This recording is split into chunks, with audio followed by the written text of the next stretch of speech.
hope you're all doing well. Welcome back to this channel. So today I'll go straight to what I have for today.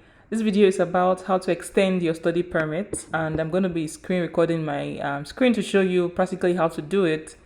I hope you can hear me clearly and see my screen.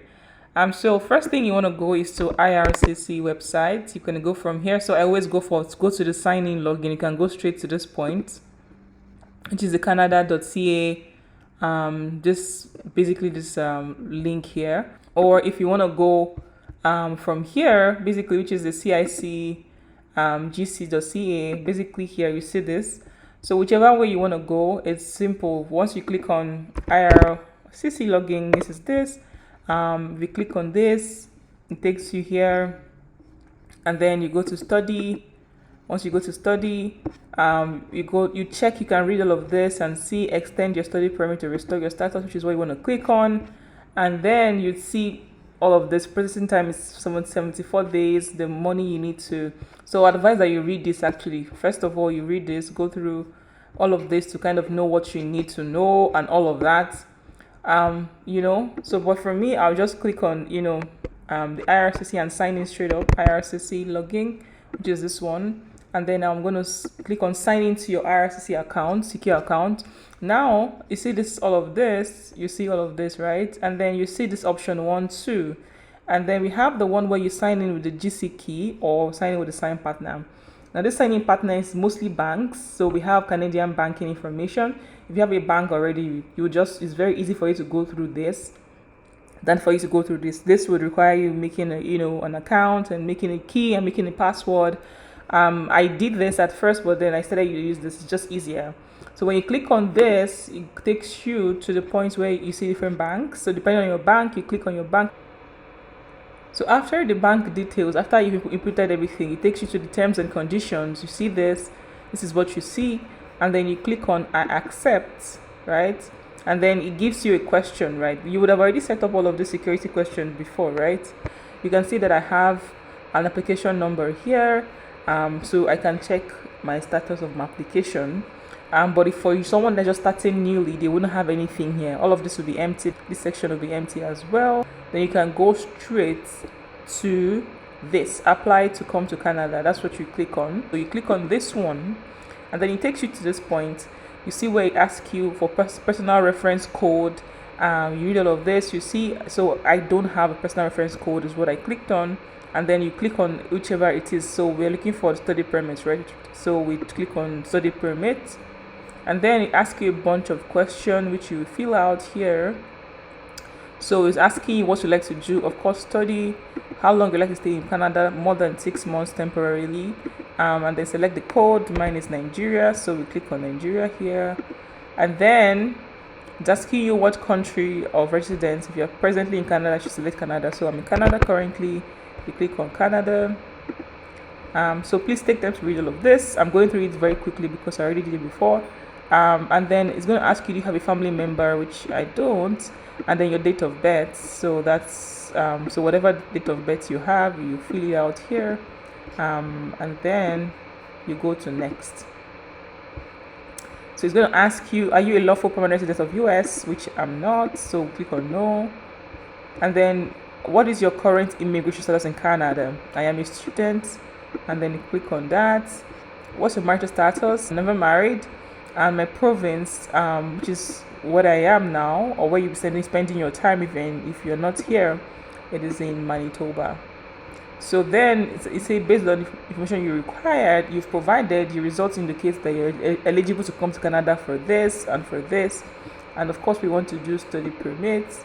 And then it says you're almost there, ask you a bunch of questions. We continue. It asks you, are you accompanying a family member? Nope. Click on no. And then, do you also want to apply for work permits? I don't want to apply for work permits. No.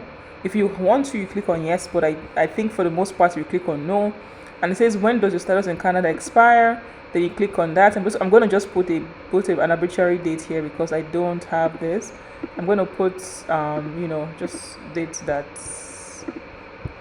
just for now. And just because I'm showing this, right? So have you had a medical exam performed by blah, blah, blah, blah, blah. So click on that. No. And then it says a medical exam is needed for these people, which I am not among them. If you are, then click on yes, but I am not among them. I'm just a student, so I do not fit in this category. If you click on yes, it's going to ask you for a medical exam. No, I do not fit, so I click on no. And then, do you want to submit an application for a family member? I clicked on no. It's just me, right? If you're married, it's gonna be different, right? So yeah. So are you giving someone access to your application? From me, it's no. In the past 10 years, have you given your fingerprint and photo? Yes, because I came here, I did my biometrics, so of course it's a yes. And then, there are fees. Of course, will you be paying these fees, or are you exempt? I'm not exempt, so yes, I'll be paying my application fee. So yeah, the application fees you pay. And then, are you going to be making a digital copy of your documents to the camera, scan out the camera? Yes, because it's not a paper application, it's an online, so yes. So will you be paying the application fee online? To pay, you need credit card. Yes, I'll be paying online. So click on yes. So just a bunch of questions you just fill out, all of the preview of all the things you filled out. You go through them, make sure they're okay, and then click on continue. So this is what you need. Just read through this. The step one is that you've logged into your account, and then for you to submit, you have to log into your own account, and then you have to save your application each time. And then see note, it takes 60 days to submit your online application. If it exceeds 60 days, it will be automatically deleted, right? And then step 3 is that you upload all your documents you need, and these are the formats you need them to be in: PDF, JPEG, document, Microsoft Word, and then it has to be 4 MB. So this took me a while to kind of have my document in 4 MB because I had a bunch of documents. So I had to kind of compress them, the size and everything. So it took me a bit of time. But then I submitted mine in PDF documents. You can use JPEG, you can use TIFF, you can use Microsoft Word document as well. So, and after you've submitted it, it should ask you to pay your fees as well. So let's go to continue. And then it's going to ask you for all of the documents you need. Now I'm going to quickly go through all of these documents. You can read all of this. So the first thing is this form. Once you click on it, it's going to take you to another place where you can submit, where you can download this form, right? And I'm going to open the form on my PDF. Already open here. This is the form. It is the 5709E. It says application to change condition and extend my stay or remain in Canada as a student. So you fill out of this form. The UCI is on your study permit. It says I want to serve in English, blah blah blah. So it's just a very self-explanatory form that you can fill. Click on what applies to you and what doesn't apply to you. Leave it. You click on fill out your name, fill out all the your sex, your date of birth, your place of birth. Fill out everything. And then you'd fill out your personal details, your passport number, everything that you would need to fill out. Is quite explanatory. It is about 4 pages or so. And then once you're done, you sign, and then you date it and you validate it, right? And then once you validate it, you are able to validate it, means that you filled out every single thing. The form will tell you when you're wrong, maybe when you fill the wrong date, or when you've not filled out something. It's going to tell you. It's very good, so it's basically tells you everything you need to do. Then please go over it very well. The most important thing is the date you want to extend it to, which is going to be somewhere here. Let me see very well.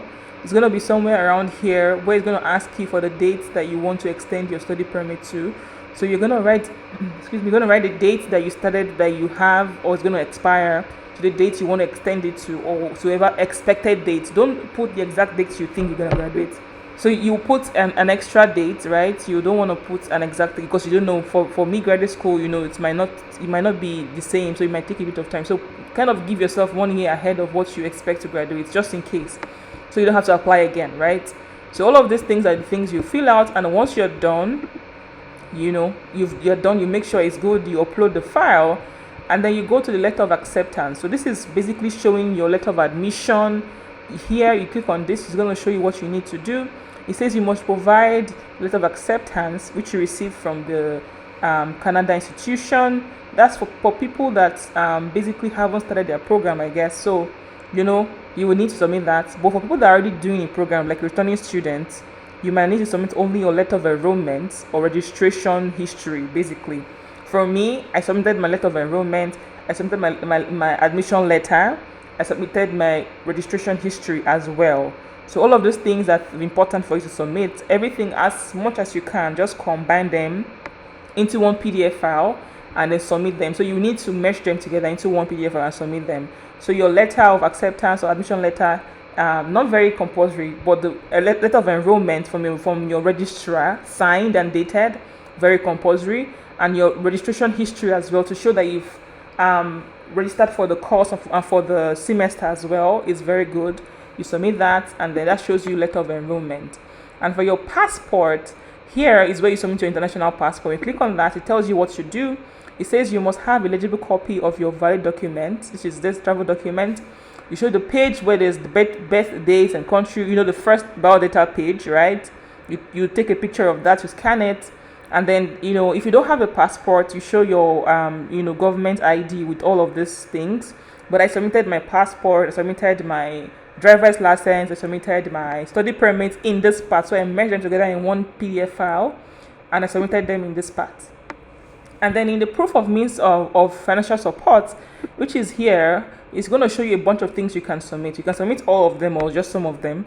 But the most important is the bank statement, which is your bank statement for the past 4 months. You go to your bank and you get the bank statement, and you must have a certain amount. I think it's about $10,000 CAD you must have there if you don't have funding or something.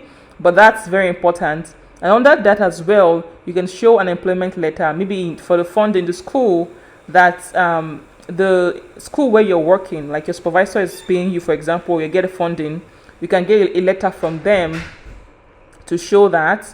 And then you can show proof of assets or business if you have that, proof of payment of tuition fee. Of course, you show that you've paid your fees for each year. You print out from there. You can tell your school to sign it for you. It's called the account summary, right? You have that. You signed it. It's free. They sign it for me free. You can submit your tax report as well. You can submit proof of this. I don't have that. And then like I said, letter from the person or the school giving you money. I had a scholarship, so I submitted a scholarship letter. But I also got a letter from my supervisor as well to show that she was supervising me. So it's very important to have that as well. And then proof of funding, like I said, you have that as well. If you have scholarship, show proof of funding, and then proof of a Canadian bank account in your name. That's if this is your case, right? So for study permit extension, this is the part you want to look at, not for express entry. We're not doing this, we're doing this. So basically, your bank statement is very important. Proof of funding also important. Letter from the person that is supervising you, paying you money, very important. Your tax report, and then your proof of payment of fees. And if you have other ones as well, you submit them. You mesh them in one document. Must be less than 4 MB, and then you attach that to this place. And your digital photo, a photo is like a passport photograph. I just use a passport photograph that I use for my passport renewal. That's what I use. So all of these things, the passport must be around this. Your head must show, your chin must show, your crown must show, and then your shoulder, the top of a shoulder must be showing as well. And then that's how you attach the photograph as well. And now this part is not quite compulsory. It's for if you're outside of Canada. So it says if you're applying made outside of Canada. So I didn't put anything here. I didn't fill this out. Client information is for when you need, if you'd like to provide more information about application that if not already provided, you can attach your letter of explanation to the application. And for example, if your school doesn't have a DLI, or if you've traveled and then you had like a gap in your I guess in your admission or something, you can explain it here, right? So, but I didn't fill anything out in this optional document. And the study permits, the fees, you pay the fees once you click on that, you pay the fees. So I can't go further from here because I already paid my fees, right?